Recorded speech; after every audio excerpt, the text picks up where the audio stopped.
Sou Lena Ciasca, mulher branca e como produtora cultural faço parte do coletivo Bons Ventos Produtor em Campinas, São Paulo. O nome do meu projeto é Guia de Produção Cultural e faz parte do edital PROAC Expresso Direto, número 39/2021, Fomento Direto a Profissionais do Setor Cultural e Criativo, e conta com o apoio institucional do Governo do Estado de São Paulo, da Secretaria de Cultura e Economia Criativa e o Programa de Ação Cultural. Nesse projeto, escolhi dar prioridade ao áudio, pensando na possibilidade das pessoas poderem acessá-lo com mais liberdade de ação, fazendo outras atividades e podendo acompanhar, inclusive junto ao conteúdo do guia, lendo e anotando as dicas. Estou gravando numa sala do espaço que utilizamos para a gravação de podcasts, junto ao Estúdio 3/4, parceiro antigo da Bons Ventos, que trabalha com artistas da música em início de carreira e da música independente. Vamos lá! Nós da Bons Ventos produzimos o Guia de Produção Cultural e estamos aqui hoje para dar algumas dicas e apresentar o conteúdo desse guia, que foi produzido também em parceria com a Fundação FEAC, para o projeto Corre da Paz em 2020 e 2021. Então eu pergunto, você já teve vontade de produzir seu trampo artístico ou produzir algum evento de caráter cultural? Para nos ajudar a entender melhor as dicas do guia e responder essa e outras perguntas, eu convidei a Duda Crespa, que também faz parte do nosso coletivo, é produtora, DJ, educadora e transita por vários coletivos da cidade. Se apresenta aí, Duda! Eu sou Duda Crespa, sou produtora, DJ cultural, sou nascida e criada em Campinas, na região do São Martins. Cria de projetos sociais, periférica também. Já passei por algumas universidades públicas, então atualmente tenho trabalhado mais como produtora cultural mesmo, dentro de alguns projetos de editais para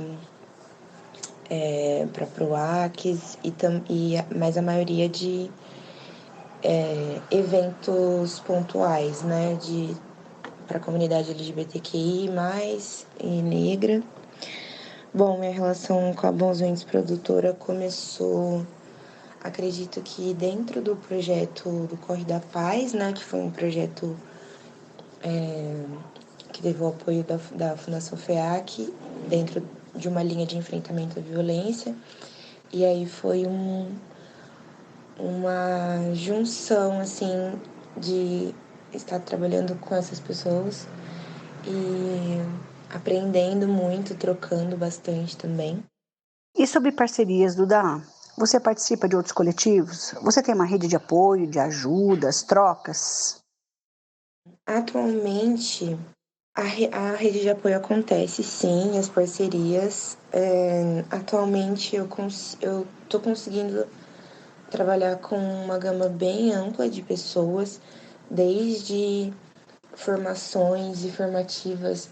Eu sou educadora social, não sei se eu comentei, mas então, desde formações para escolas estaduais, até dentro dos próprios espaços de OSC, de ONGs também. Então, consigo apoio até circulando mesmo entre os próprios coletivos culturais.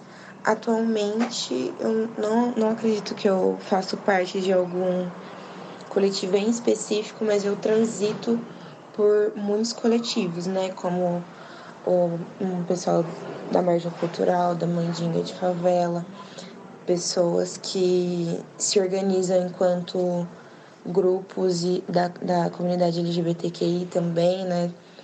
A comunidade LGBTQI em si é uma rede, e agora eu também estou adentrando a comunidade Ballroom, né, que é uma rede dentro da rede LGBTQI. Então, essa troca acontece, sim, e acho que o mais bacana de pensar essas parcerias, né, é que essas pessoas vão se conhecendo e vão trocando, se relacionando entre elas mesmas, e a partir disso surgindo outros coletivos, outras atividades culturais, outras organizações, né? sem contar em espaços específicos também, que são gestados por alguns coletivos.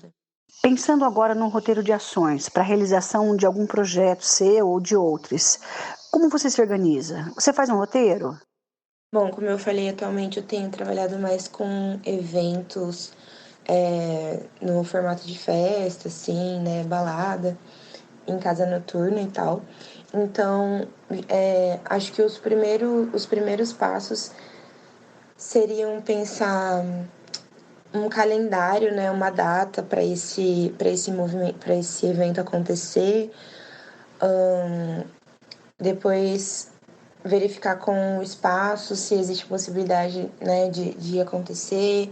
E aí eu já vou meio que resenhando assim quem seriam as pessoas que eu gostaria de chamar, quais seriam as atividades que eu gostaria de ter para esse evento em específico, qual seria a, o tema, né? Qual seria a história, digamos assim, que esse evento iria contar. Então, acho que esses são os primeiros detalhes, assim, né? Mas também é importante pensar na acessibilidade, né? Nas pessoas que vão consumir esse evento, que vão estar indo, se elas conseguem ir, se elas conseguem voltar, se elas conseguem estar nesse evento e consumir e gastar mesmo, né? Ou se é um espaço muito caro e tal. Pensar na acessibilidade para diversos, né? Na verdade, desde pessoas com deficiência até mesmo dentro da comunidade LGBTQI, né? Então, por exemplo, pensar em um evento LGBTQI em específico, pensar quem vai fazer a recepção dessas pessoas, né? Como vai ser para fazer a identificação desses nomes, se pedir algum documento, algo que geralmente são procedimentos padrões e tal.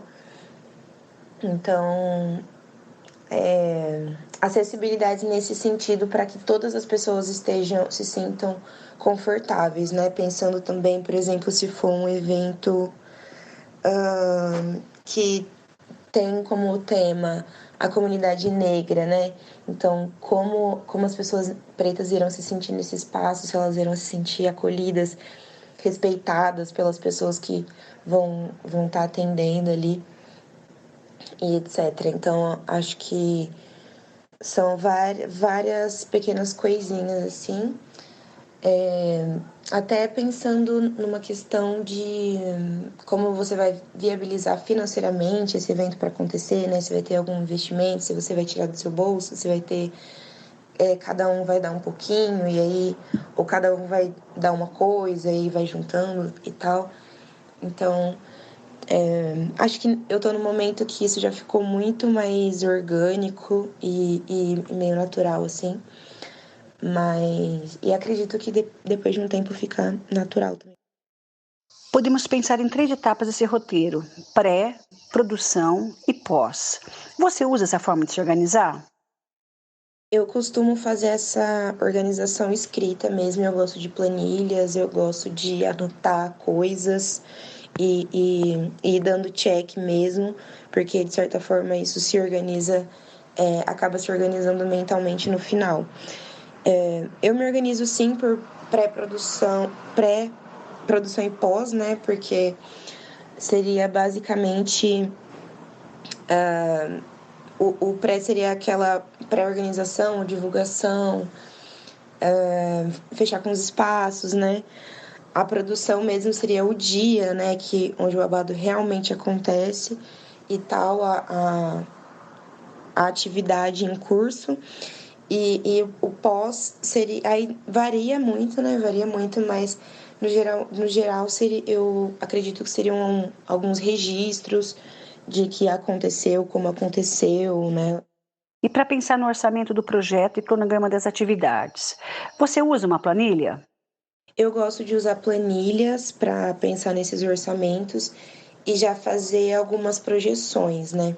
Acho que, tipo, a gente tem o hábito também pagar para trabalhar, mas até mesmo quando a gente está pagando para trabalhar, é legal você ter ideia de quanto você está investindo nesse projeto para que ele aconteça. Então, é importante, eu acho importante trabalhar com essas planilhas, com essas anotações e com essas projeções. Mesmo que, por exemplo, se eu não tinha uma projeção de que eu ia ter uma grana para pagar tal artista, e aí, ou essa grana seria um valor X, e aí quando eu fui pagar eu arrecadei mais do que eu conseguiria, então eu consegui pagar esse valor X e mais um pouquinho. Então, mesmo que houve uma mudança nos planos assim, acho que é importante ter esses registros para saber qual é o gasto. Duda, e pensando em trabalho em equipe, você tem algum exemplo que funciona ou que não funcionou? O que foi legal? Como é que se dá a escuta do outro? Atualmente eu tenho usado bastante o Trello e também as próprias plataformas do Google, que elas permitem você ir fazendo alterações e em conjunto, né?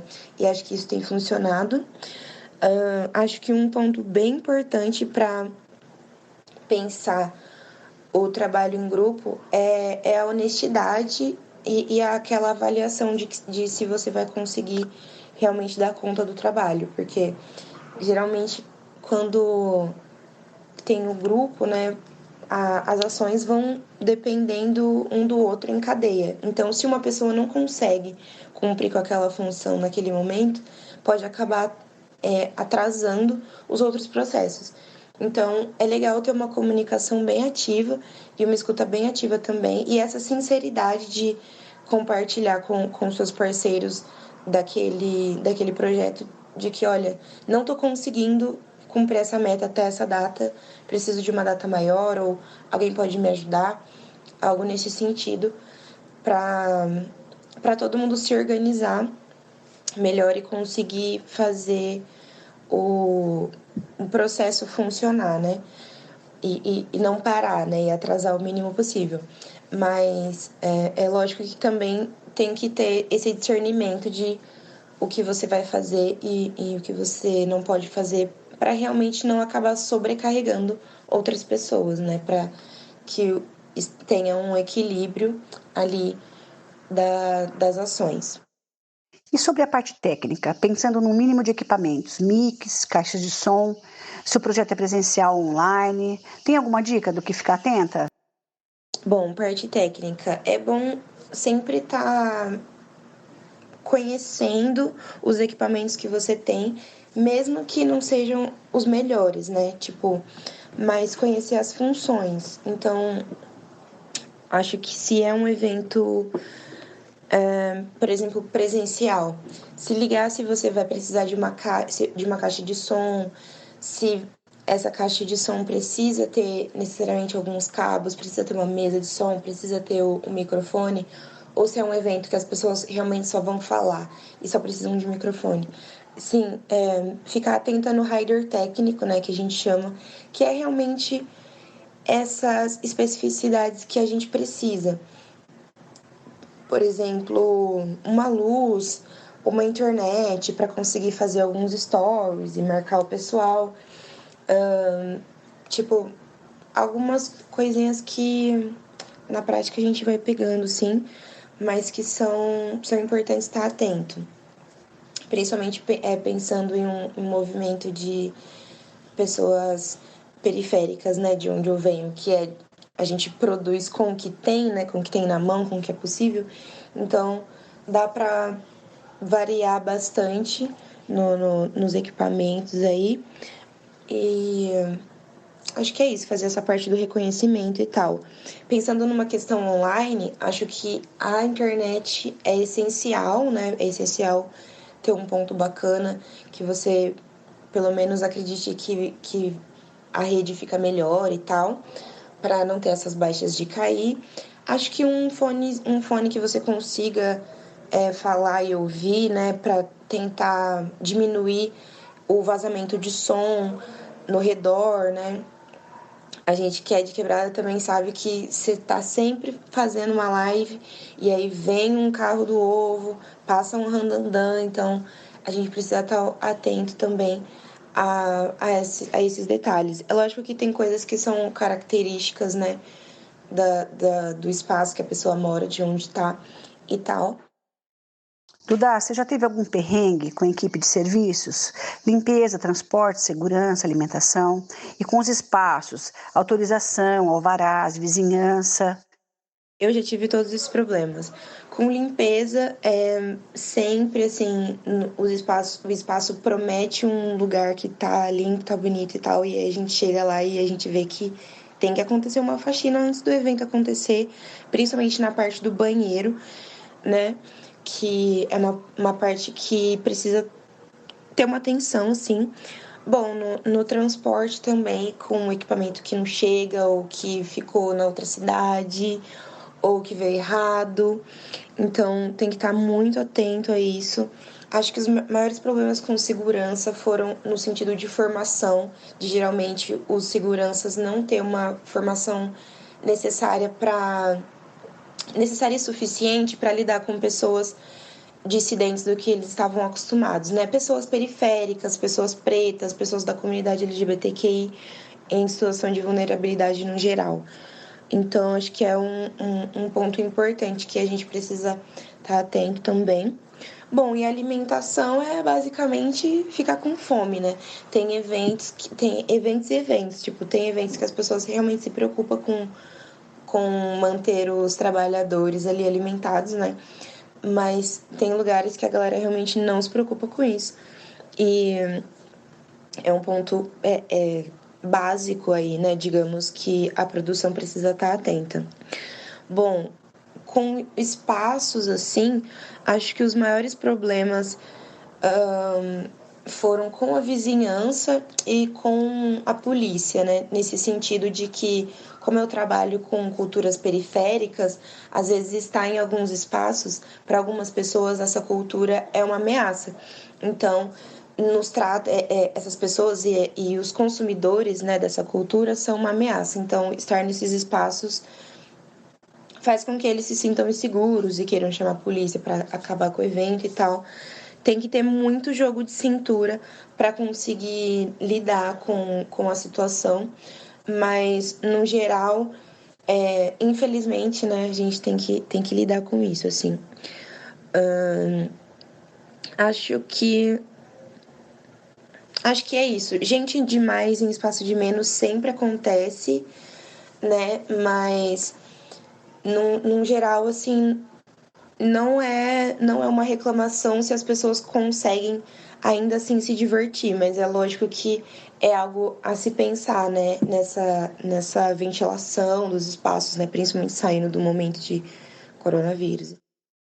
Duda, e a relação com o público? Engajamento, sugestões, reclamações, acesso, gratuidade, chapéu, preço social e acessibilidade, orientação para funcionários, rampas, banheiros adaptados, linguagens.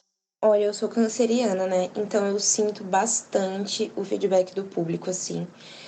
Eu tento estar atenta ao que eles estão sentindo, ao que eles estão me falando, porque é aquele ditado, para bom entendedor, meia palavra basta, né?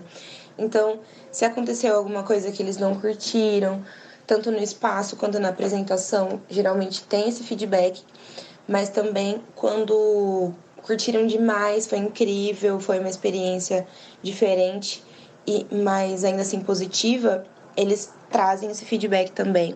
Então, isso é bom para a gente ficar atenta, né? Nos processos, assim. Acho que principalmente nas festas. Acho que principalmente nas festas que são recorrentes, né? Que acontecem com alguma variação, é muito fácil que o pessoal fique tipo, enjoado, que canse do evento, que canse da proposta do evento e tal. Então, ouvir o que eles estão pedindo, eles estão querendo e sugerindo também é uma forma de retribuir essas pessoas que estão contribuindo com o seu evento, né? Acredito que também uma uma dificuldade, na verdade, né, na questão do pagamento sempre, né? Porque é isso, eu pelo menos trabalho com uma comunidade que vem de uma situação de vulnerabilidade, então o dinheiro parece escasso, né? E nesse ponto, investir em cultura é algo que ainda é um pensamento que ainda não faz muito sentido na cabeça de algumas pessoas dentro desse contexto e tal. Então, acho que é pensar mesmo nesses valores, pensar nessa realidade dessas pessoas. Se você cobrar um valor, essa pessoa vai conseguir pagar? Essa pessoa vai consumir lá dentro do espaço, ela vai conseguir comer alguma coisa, tomar alguma coisa, comprar alguma peça, algum acessório que vai estar ali disponível, que vai estar na exposição? Como que é isso?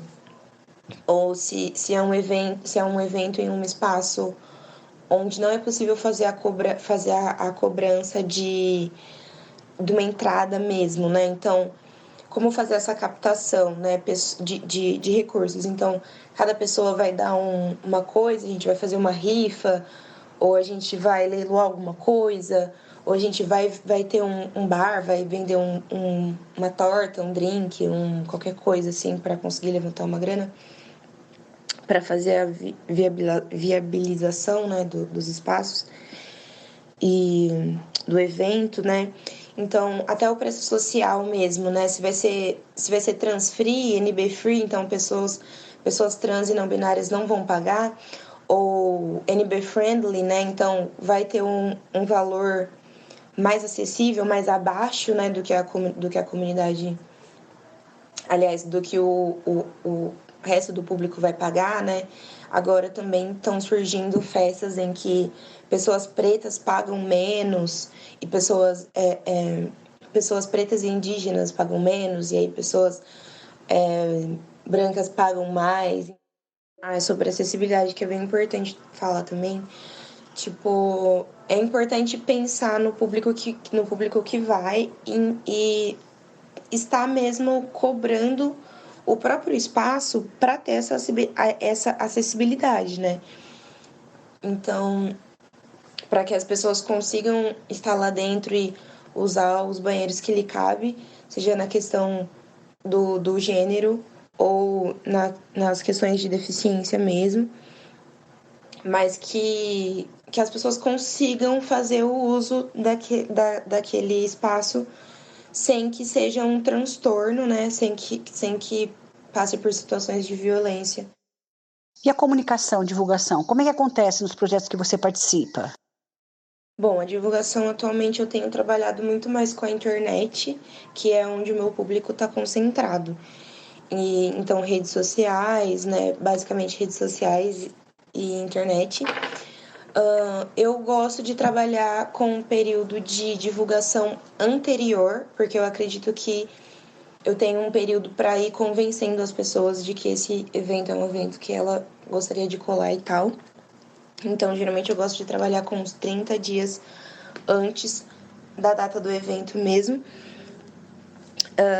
E aí, bom, essas artes, essas imagens, esses flyers, eu já fiz bastante, assim, mas no Canva mesmo, nada muito rebuscado, mas algo que eu consigo informar para a pessoa o que vai acontecer, onde vai acontecer, quando e quem vai estar lá.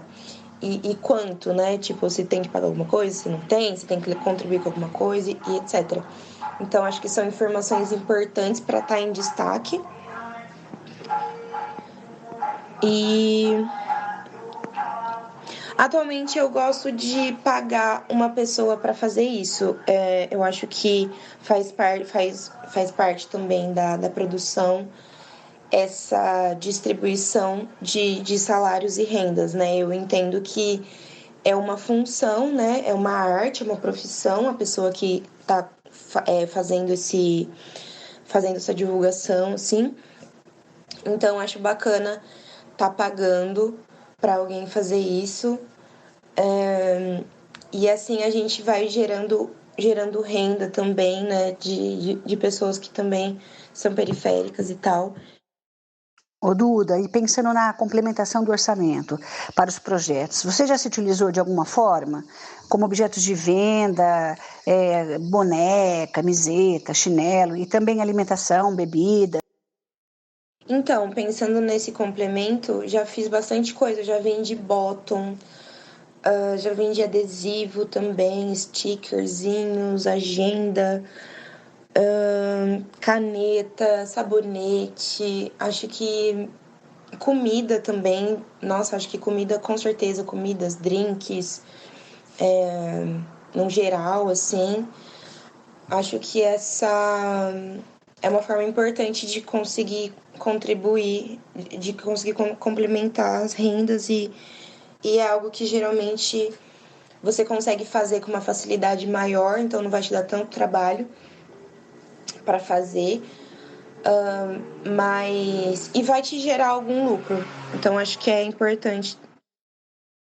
E como você pensa uma forma de potencializar as ações culturais?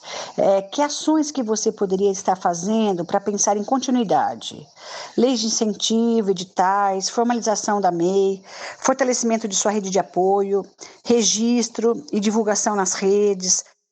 Como eu penso, eu acho que todas essas formas são válidas. A não ser a formalização do MEI, porque depende muito, assim, de que nível de produção você tá, né? Você precisa compreender se você consegue gerar uma renda suficiente para conseguir arcar com os custos que o MEI gera. E acho que se você conseguir fazer isso, é incrível, porque lógico que tem os seus benefícios trabalhistas que são muito importantes também, né? Mas todas as formas são importantes e necessárias. Acredito que o fortalecimento da rede de apoio é o processo, na verdade, porque em um primeiro momento eu havia entendido que haviam muitas pessoas que faziam algo parecido e em um momento o capitalismo coloca a gente como inimigos, né, concorrentes um do outro. Mas a partir do momento que a gente entende que nós podemos nos fortalecer e a partir disso e tal, isso vai gerando pontes que eu não imaginei que eu teria construído na minha vida, assim, e que foram importantíssimas, estão sendo ainda. Então, acho que com certeza o registro e a divulgação é necessário para tanto para comprovação de que você está realmente fazendo isso, tanto para futuros projetos, futuros editais que você tenha que comprovar que você já fez algo parecido ou que você tem essa experiência. Então, acho que é bem importante esse registro também. Acho que todos os pontos, né? Pensar em um projeto durável, né? É pensar que você tem uma ideia inicial e que ela só começa, né? Mas que ela vai se reformulando a cada evento, a cada momento e que vai ganhando novas faces de um mesmo evento e tal, e ganhando público, né? Porque o público vai entendendo que isso acontece, que é recorrente e tal. E vai começando a abraçar e a fazer a própria divulgação orgânica, que é a divulgação que a gente gosta, né? Que é o boca a boca mesmo, assim. Então, acredito que todos esses pontos são importantíssimos para potencializar. Então é isso. Agradeço muito a você, Duda. Muito bom estar aqui com você hoje para falar do seu trabalho e do guia que a gente produziu. Agradeço também ao Kim Nóbrega Ciasca, gestor do Estúdio 3 Quartos, que é quem está cuidando da técnica para a gente aqui hoje. Acesse o link da Bons Ventos. Lá você vai encontrar o guia de produção completo, são 4 volumes, pode fazer download, é tudo gratuito. Tem também o guia de arte digital, com várias dicas para te ajudar a pensar como e onde fazer a divulgação do seu trabalho. Até mais!